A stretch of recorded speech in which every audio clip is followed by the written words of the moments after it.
Hello my creative peeps and welcome back to my channel. For those of you that don't know who I am, my name is Leanne and today we are doing the long-awaited Q&A. I asked you guys for questions at the beginning of March so that I could answer them in a question answer style video for you, and we are finally getting into it today. There are so many questions that this is going to be a two-part series.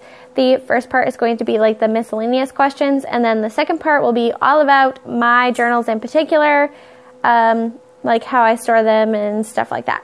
If you are like, wait a minute, I didn't know you were doing a Q&A, I have a question, go ahead and leave it in the comments below and I will include it in the second video.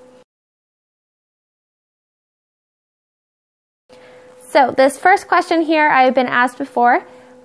What got you into crafting? So I'm going to leave the video where I answer that question linked for you, so you can go ahead and watch that video and listen to the answers to those questions, and I'll be right here for you when you get back.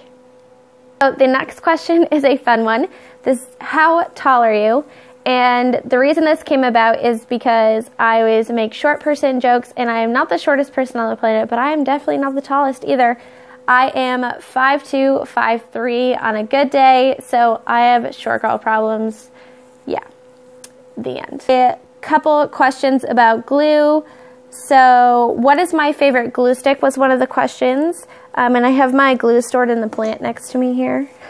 My favorite glue sticks right now are the Dylusions Creative Diary glue stick by Ranger.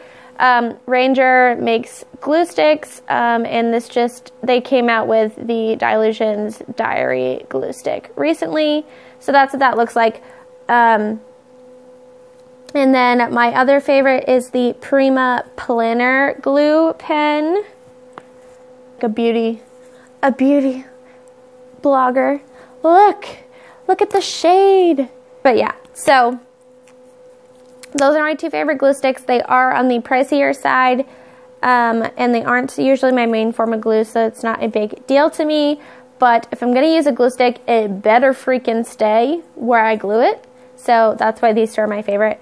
I used to really like the Elmer's glue sticks, but I don't know what they did to them, but they don't work anymore, and it's not okay. Ever re-glue old journals? I don't know if I've ever had to. I probably don't. I don't really look through my old journals very often, like unless I want to figure out like when something happened, or I want to get like some inspiration from some old, you know, creative journal or whatever. Maybe I'll flip through it, but I really don't do it that often. So I don't even know if some stuff has come unglued or not. I don't know. I guess if it was like a really important photo, maybe I'd re-glue it in. But if it's just like some tea bag or magazine paper or whatever that's fallen off, I probably wouldn't worry about it and would just close it into the book. So there's the very long answer for that. And then favorite glue for photos and ephemera. So my favorite glue that's not a glue stick are double-sided tape, or is double-sided tape. I used to be really into tape runners, and that also happened that they changed the formula of like all the ones that I was using, I swear, because now they don't stay. So double-sided tape is my favorite. I do buy it in a pretty big pack on Amazon. I get 6 of the 1/4 inch for like $10, and then 3 of the 1/2 inch for $7 or so. I don't know. I'll leave them linked below for you so you can check that out if you're interested. But yeah, and then if I'm gluing anything else, since we're talking about glue, the glues I haven't covered yet are matte medium. This is the Liquitex brand. I have tried other brands. I don't have like a favorite or anything. But matte medium, if I'm working in an art journal and I'm going to be putting stuff over whatever I'm gluing, like decoupaging with napkins or whatever, this is the glue that I would use because matte. And then the last one is on the floor. So, be right back. Whew. That was tough. Okay. My other favorite glue is Aleene's or Eileen's, however you want to say it, Tacky glue. This is like if I'm sticking something on there and I don't want it to move, if it's metal, if it's fabric, whatever it happens to be, textured, paper, whatever, I use this glue, Tacky glue. If you're only ever going to buy one glue, this is probably what you want to buy. Just saying. My plant friend will hold those for now. So next up is, do I have any tips for transitioning from memory keeping in a Smash book into a traveler's notebook, or any tips for first-time traveler's notebook users in general? You guys probably know that I used to use traveler's notebooks a lot. I still love traveler's notebooks. I'm kind of on a folio kick at the moment, but I really love, anyway. My tip for transitioning from a Smash book into a traveler's notebook is definitely to stick to your own style. Like if you're trying to get away from the Smash booking style that you're using, I don't think that's magically going to happen by going into a traveler's notebook. And just because other people share their inspiration, there isn't one way to traveler's notebook. Like, I feel like that happened with the Hobonichi. Like, the Draw My Days are great for the Hobonichi, but everyone thinks you have to do that in order to use a Hobonichi, which is totally incorrect. It's just a notebook and a way of holding your stuff, and however you do it makes it yours. So my first tip for transitioning is to be, if you like your style, don't change it. Just know that it's going to change because of the size of the paper that you pick, which leads into my second tip is, don't buy a traveler's notebook if you don't know what size you like.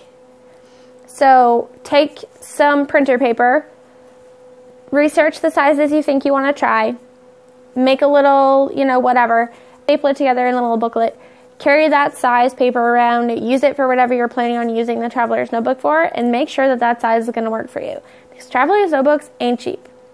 They ain't cheap. And you don't want to be buying a bunch of sizes that you're never going to use. So if you like the big size, definitely try an A5. A5 is my jam. A lot of people like the B6, and I would definitely recommend a B6 over personal size or anything smaller, especially if you're doing journaling. But at the end of the day, it's really all up to you. So definitely try out your sizes before you commit to buying a cover size. Hopefully that all made sense. Some more questions about that I didn't answer. Go ahead and leave them down below. Next question is, would you ever do a live stream? I would like to. I think it would be fun, but I don't have the equipment to do such a thing, nor do I have a strong enough wireless connection. So I don't know. I really like Kyra's live stream that I watch, where she has the camera facing her and she has a camera facing down, and then you can see the comments, and it's a very well done live stream. I don't have that kind of equipment. I have my phone and that's it. So not sure how that would go, but possibly in the future, maybe a live stream. But I also don't know what I would do. What do you do? I don't know. If you only had one camera angle, what would you want to see me do on a live stream? I don't know. Give me some ideas or whatever.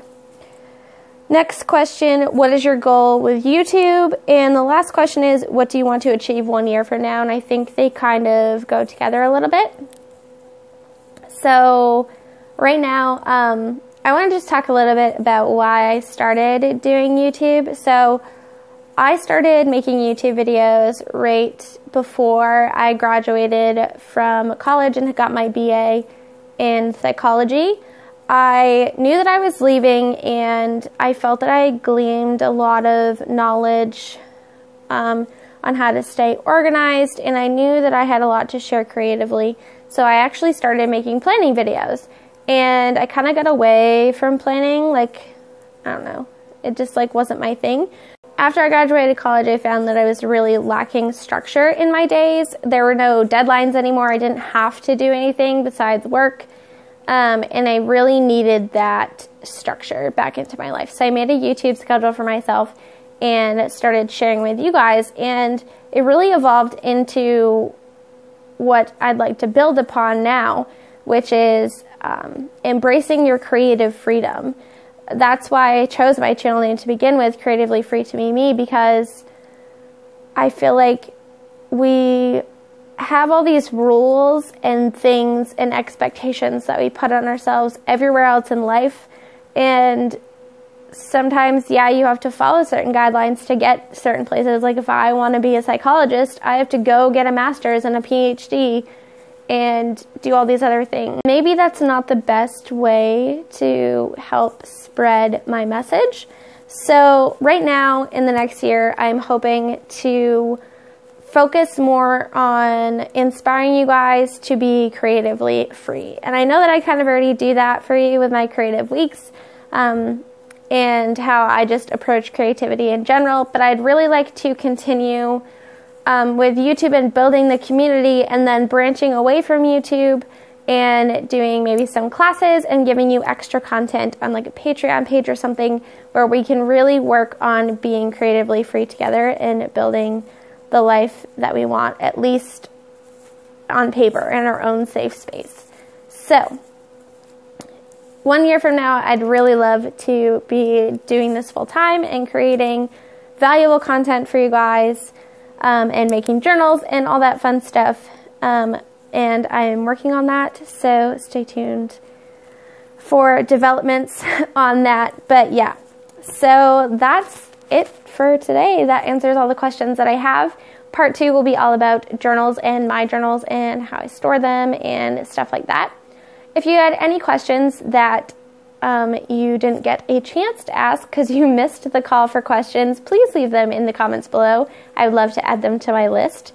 If you have any questions about anything that I mentioned today, please also leave that below. I love hearing from you guys. I'm a little lack. It takes me a few days to get back to you, but I promise I read and answer all of my comments within the week. So thank you guys so much for hanging out with me today and listening to me ramble. Please give me a thumbs up if you enjoyed this. It really helps my channel and it helps other people find me, which is cool because if you like my content, you want other people to see it, right? Yeah, so subscribe so you don't miss any of my future videos, because what do you have to lose? It's free. And I'll catch you guys in my next one. Take care, guys. Bye.